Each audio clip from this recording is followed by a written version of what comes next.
I wanted to introduce myself. I'm Doug Draper with Acme Distribution, and we've developed a new series here, new logistics series about transportation, logistics, and supply chain. And the sponsor is Cap Logistics. We're very appreciative of their sponsorship. And today we have a couple of awesome guests. They're going to talk to us about some interesting terminology that helps set the course for international trade. Bonnie Chacon with Cap Logistics, welcome. Thank you. And Roy Becker with Becker Seminars. Thanks, Roy. Delighted to be here, Doug. Thanks. Yeah, absolutely. Appreciate you guys. Roy just came in from a red-eye flight from Canada just early this morning. Early this morning, yep. That's awesome. Well, thanks for making the time. I appreciate that. So, Roy, one of the specialties that Roy Becker Seminars is involved with is the concept of Incoterms, which is really related to international trade, how to go about doing it correctly and accurately and legally. So let's just keep it super simple for our audience because that's how I like to keep it. Sure. So why don't you talk to us about what is an Incoterm, where did the name come from, and kind of tell us more about the rule itself. Sure, okay. Incoterms is actually an acronym for International Commercial Terms. Okay. And it's a set of rules written by the International Chamber of Commerce. Actually, they recruit specialists from the industry to help write the rules. And the rules cover all the, I should say not all, but most of the scenarios that you could imagine in a shipment. And by the way, it's not only international, they can be used for domestic shipments as well. Any kind of shipment. And they clearly address three things, and then there's kind of an implication for a fourth. The three things that they clearly address is when buyer and seller have agreed to one of the Incoterm rules, they call them rules. It divides the cost. What cost does a seller have? What cost does a buyer have? Divides the risk. Where does risk pass from seller to buyer? Or another way to say that is, at what point does a seller cease to be responsible for the condition of the goods? Okay. And then it also divides responsibilities. Who has to do what? What does a seller have to do? What does a buyer have to do? And then the fourth, which are not clear, it's not clearly stated, but it's implied, who has control of the shipment? So once they've agreed on the Incoterm, when does a seller pass control of the shipment over to the buyer? Gotcha. And sometimes that dictates when the party gets paid. Absolutely. With my background in international banking, I learned very quickly that international payments are so closely tied to the shipment because there are certain documents that are created at the point of shipment. Those documents are needed for the seller to get paid. Got it. And the seller would be wise to choose an Incoterm that gives them control of getting those documents. Got it. Yeah. So one point of perspective, so one question would be like, okay, when did these come to fruition? Were these written last week, last month, 20 years ago? Yeah. So talk about the origins and why were they created in the first place? Sure, good question. They were first created in 1936, and they were used the title then, Incoterms. It hasn't changed since. It's been revised 7 times since then, so there's 8 revisions of Incoterms. They're kind of on a track now of doing it every 10 years. That began back in 1980. There was a revision, 1990, 2000, 2010, and we already know there will be a 2020 revision as well. The interesting thing is these are written under the auspices of the International Chamber of Commerce. The International Chamber of Commerce cannot establish law. So these are not law. They are They are rules that sellers and buyers can choose to use. By the same token, since they're not law, they can't rescind previous versions. So even though there's currently the 2010, the latest one, doesn't mean that the previous versions have been eliminated. So buyers and sellers very technically could choose an Incoterms rule from 1936 if you could find Right. I've never seen them. But if they're not locked into the 2010. Interesting. So when they're doing that, so let's say you and I are working on a contract, and do you have to call out like, hey, Roy, I'm going to sell some product to you, and I want to use Incoterms from 1947? Yeah. Do you have to call that out, or Yes. is it just assumed that it's the most recent version? No. In fact, can I tell a real quick, real true anecdote? about I don't that? know. You have to ask Bonnie if you can tell a story or not. Okay, we're good. So this story happened between 2000 and 2010. Okay. So it was subject to the rules of 2000 at the time. I did a seminar in Milwaukee, and one of the companies there shared this story with the whole group that was there. That's why I can repeat it, but I won't repeat their name. Okay. They manufacture diesel engines, and they had agreed to ship a diesel engine to a buyer in another country. They agreed to the FOB term. Okay. So the seller crated the engine. It didn't fit inside a container. It was a crated engine. Brought it alongside the ship, and the crane picked up the crated engine, swung it over the rail of the ship, and then for some unknown reason, at least I don't know why, swung it back and dropped it.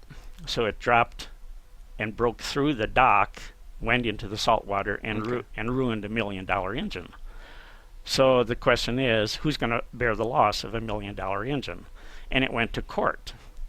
And I'm going to assume that the judge knew nothing about Incoterms. I mean, I'm really embellishing the story here because I don't have that inside information. But I know they don't I know from lawyers, friends of mine, they don't discuss Incoterms in law school because it's not law, right? So that's a good point. Yeah, so I'm going to assume that the judge knew nothing about Incoterms, but he asked the buyer and seller a very simple question: what did you agree to in your contract? And fortunately, they had agreed to the FOB term in accordance with Incoterms 2000. Okay, I have the book in front of me so the YouTube viewers can see what the cover And it looks looks very like. worn, so you obviously use it. It's well worn and scotch taped as well. So they handed him the book, and he read just the first sentence, and then he gave his ruling. It says, free on board means that the seller delivers when the goods pass the ship's rail at the named port of shipment. Okay. So he read that and he gave his ruling. So what do you think? Do you think he ruled buyer or seller loss? My gut feeling tells me that it would be the seller's loss. I don't know. How about you, Bonnie? The buyer's loss. Okay. Bonnie's correct. Because he ruled it had passed over the ship's rail. What happened after was after the fact. It had passed over the ship rail. The fact that it went back was after the fact. Okay. And I agree with him. I think he gave the right ruling. Right. But now I'm circling back to your question about, should you mention which Incoterms, which revision you're using. That happened before 2010. Now we have the 2010 revision. Right. Okay. Let me read just the first sentence now. It says, free on board means that the seller delivers the goods on board the vessel nominated by the buyer at the named port of shipment. So see the difference? The seller would have bore the responsibility. That's in right. 2010. I would say if that happened, if that transaction happened subject to the 2010, the judge would have a different ruling. So what if they hadn't said? What if they said we're just using that the FOB? would be a great question. Yeah, it would be a lawyer's dream, right? Because it didn't say which Incoterms rule it applies to. So Interesting. Yeah. Yeah. So one more question for you, Roy, and then I have a couple for you, Bonnie. So we talked about the terms. One thing that the audience may not know is how many are there, right? You look at, are there 50, or there 6, or whatever? Yeah, so if you could talk a little bit about the number and how that number came to be. Yeah, good. Well, the last part of your question I can't answer. I don't know how it came to be. But they've written enough to try to cover the vast majority of scenarios that could happen. And in the 2010, there's 11. There were actually 13 in the 2000, but they kind of combined some of them down.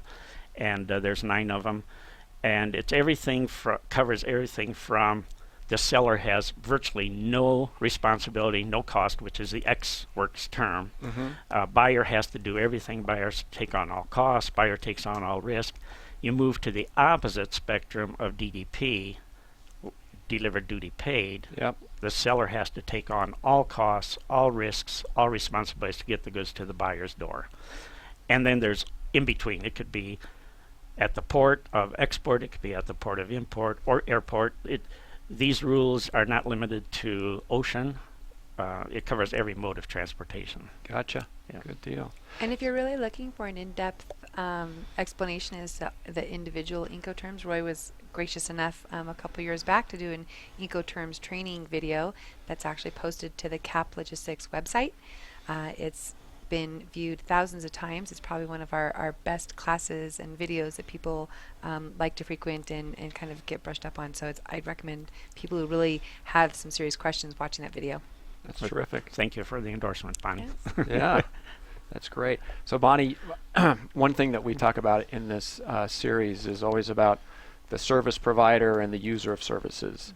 I know you've sat on both sides of the table. So give me your perspective on Incoterms, what you kind of like as a service provider or what makes it challenging, and then at the same time from the user of those services, if that question makes any sense. Yeah. So you're right. So my background, I am a licensed broker, but at the same time I've had the opportunity to be both the buyer of goods as well as work on the forwarding side of things and the transportation side.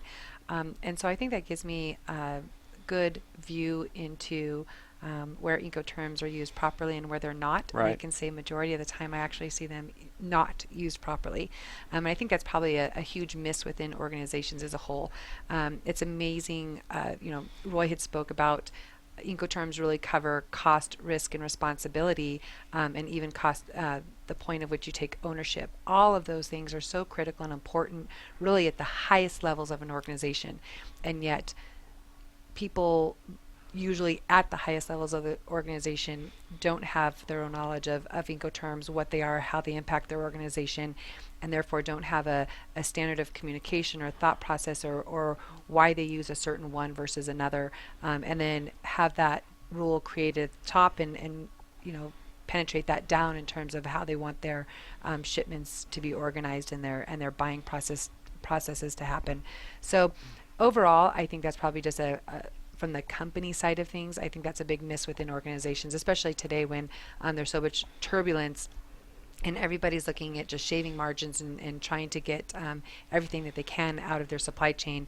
It's really one of the best places to start to look. So I think my view into Incoterms is really based both on the practical aspects of how does it impact the company and forwarders.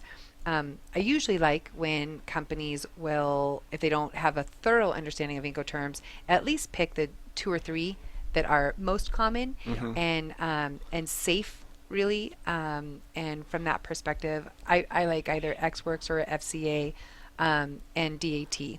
So those 3 to me are very simple.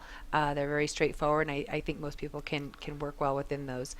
What's interesting is I also find that within a given agreement, so Incoterms really should be at the point of buying the product between buyer and seller, and yet I'll find within that framework of from the point where somebody bought goods to the point that it gets delivered to them, the Incoterm changed throughout almost 4 and 5 different times. So it's funny, depending on who you speak with within the organization. So again, I think just having consistency and training within an organization is so important. That's great. Yeah, if I could jump in here. Of course. I totally agree. There are 11 Incoterms, as we mentioned today. There's not a right or a wrong, and rarely would a company ever use all 11. They're just as Bonnie said, they're going to choose the 2 or 3 that work best for them. Right. Yeah. So you said 11, Bonnie. You said there's 3 that you like to use that kind of keep things simple, and you use 3 acronyms. So can you talk a little bit more about those 3? Like, what do those acronyms mean, and then just a real basic example of here's what XWorks means. You bet. So EXW for XWorks, that's where the seller will have pretty much they're completely hands off. So they're not responsible for any cost. They don't have any risk. Everything is on the buyers to make the shipment happen. All cost, risk, everything. So that's XWorks. FCA is very similar to FOB. They're somewhat, just depending on the mode, used interchangeably, and that is where the seller will get the goods usually to the first port. So for example, if you're a US company and you're importing from China, the factory is going to get it to Shanghai, and then you're responsible from the port of Shanghai all the way to your own door. That's a very simple one and very commonly used. And then the third one that I like, if you get a little bit, if you're ready to take this one on, is called DAT, and that's deliver at terminal. So in that same scenario that I just talked about, I could say, why don't you go ahead and get it to me into Long Beach or into Seattle? And so then that would make the seller responsible for getting the goods all the way to the terminal in that location, and then I'm going to pick it up from that port and bring it to my door. The one caution that I put in that is that a couple of the Incoterms require that you name the place and where you're going to go with that, and that's just what's important, that people specify the terminal, specify exactly where they want that to go, and that's really the only tricky part. So in that example, I know LA has the Port of Long Beach and the Port of LA. So you're saying it's not just, hey, get it to quote unquote LA. You have to specifically call out which one of those terminals they're going to. Is that No, what you mean? if you're really going to be strategic and intentional about your use of Incoterms, I do recommend that, because, for example, a lot of people use Long Beach, and that just covers California. Right. And the next thing you know, someone's put it into Oakland or somewhere Right. different. And that really can vary then your own costs that you had originally had intended for your landed cost of your product. So the more intention that you can give, and the more specificity to the exact location of where you want the products to go, the better off you'll be. Gotcha. One thing that when I was learning about Incoterms, and I still have a lot more to learn, that some of the terminology is a little bit foreign to Americans, like X works. What does that mean? And I think works essentially is these terms, or a lot of European, and works would pretty much mean like the factory, right? The manufacturing location. That's correct. And when you asked me about the history of Incoterms, it's under the auspices of the International Chamber of Commerce, but historically they have had members from the European business community involved in writing them. So you're exactly right. X works in Europe. Works is a factory. If it was written by Americans, we probably would say X factory or X warehouse or something like that. Right. So that's where the European influence comes in. Yeah. Yeah. Good deal. That was something that took me a little bit. I'm like, what does works mean? Yeah. I didn't understand that. So I know a lot of the Incoterms is when does payment occur and whose responsibility. So 2010 and 2018, technology and the way that we transact and pay people has dramatically changed, right? My wife is a tutor, and she gets paid through Venmo, right, which is a peer-to-peer payment system, which didn't exist even a couple of years ago. Sure. So knowing that the way we can pay and transact with people financially, how do you think that's going to impact Incoterms on the next iteration? Do you think it's going to go from 11 to 6, or what? Have you thought about that, or how does the technology? I guess here's the question: how is technology going to impact the next edition of Incoterms? Well, that's a great question, and to be honest, I don't know that I've given it a lot of thought. I will say this, that the committee, by the way, the committee has really been expanded. There's participants now from Australia and Asia, as opposed to, I mentioned just Europe before, and there's an American representative as well. They are very mum about what's taking place. Yeah, and that was true in 2010 as well. And there were, I read on social media people, I think this is what's going to happen. Nobody knows, but technology, I'm sure, will definitely play a part. Not only, and including the fact that documents can be transmitted, electronically, as it used to be. Put them in a FedEx packet or something and send them, but now with the electronic. A great question. I don't know. Well, have me back as a guest in a couple of years. We'd I'll love let to, you yeah, know. for sure. So, do you have any thoughts or feedback on how the technology, whether it's through payment processing or whether, you mentioned the documents, does an Incoterm change at all? Because I used to literally courier you a physical piece of paper, where now it's more of just an electronic transfer. Do those type of things really impact or change the current 11 Incoterms that we have? I would say not, because those documents will still prove what the seller has done. I don't know. Yeah, I would agree. I think both from a payment process and a document perspective, that the best thing about technology is it just enhances the speed with which those things occur. Yeah. So they still occur in the same process. They still have their same impact and meaning on the Incoterm. It's just that those things can now happen, with the push of a button. Just everything from wire transfers to electronic documents. So it's just the speed with which those things can happen. Yeah. Interesting stuff. So I'm always love examples. That's how I learn and can really follow things. So Bonnie, if you were making a widget overseas and you want to have the least, what's the word I'm looking for? Gosh, help me out here. It would be the responsibility or yeah, risk? the risk, thanks. Okay. Would be the least amount of risk. I make this widget. Is it better for me to get it to you? Or is it better for you to say, hey, it's on my works, it's on my Are you dock? the buyer or the seller? You are the seller Okay. because you're making the widget, right? So you've made it, and Roy, you're in the U.S. and you're buying it. So what's the most advantageous Incoterm as the manufacturer of the product to use? You know, this is a little tricky. So if you're just looking completely at from a liability perspective or risk perspective, if I am the seller, then Xworks is great because I'm free of any responsibility. You just come to my factory and you pick up the product. However, I have found that, especially from, I'd say, Asian manufacturers, that they like to use and agree to FOB often, and even DAT, because it allows them to go ahead and book the shipment and get it either to the port or to the first U.S. port. And in turn, what that allows them to do is increase their own margins because they often put their own handling fees on Right. top of that. So as a seller, if I'm just looking at responsibility, Xworks is great because all the responsibility is going to be on Roy. But if I'm looking at cost and margin and where can I make a few more dollars, then I'm going to offer to go ahead and get your shipment to the port or to the first U.S. port and facilitate that for you. And Roy, you being the buyer, I'm sure you're very aware of those pros and cons. And so are you willing to pay a little extra money to get rid of the hassle factor and just have it delivered to your dock? What's the flip Probably, side? and also a factor is if she's a big shipper and I'm a small buyer, she probably has much better negotiating power with the shippers and can get better rates. I probably would like the DAT because she probably can do it cheaper than I can. And even though she may mark it up, it still may be cheaper to me than if I tried to contract.